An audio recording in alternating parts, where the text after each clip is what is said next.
ওই দেখো ওই দেখো, প্রথম দিন দুজনের একটুও মিল মহব্বত হচ্ছিল না, আজকে ছোটটা দৌড়ায় এসে বড়টার উপর ঝাঁপায় পড়ে যে। ওই দেখো, এ এ লেটকি লাগুস, ওই দেখো একজন, এ লেটকি লাগুস কই গেল আল্লাহ, এখান থেকে কোথায় খাটের পিছনে চলে গেছে। উনু আবার নিজে বেরোবে, এই এই কী রে কী রে কী রে, ওই দেখো ওই দেখো ওই দেখো ওই দেখো, দেখছো এই যে লেজ দেখা যাচ্ছে।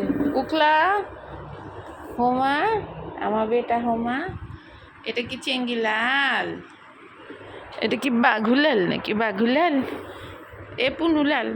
ওই দেখো ওই দেখো, দেখছো দৌড় দিয়ে গিয়ে পুনুর ঘাড়ের উপরে ঝাঁপ দেয়। আরে আল্লাহ, যাক ওরা দুজন একজন আর একজনকে খুঁজে পাইছে। লালিমা এদিকে আসো বেটি, লালিমা আসো মা, আসো বিছানায় আসো মার কাছে, আসো আসো আমার বাচ্চা বিছানায় আসো।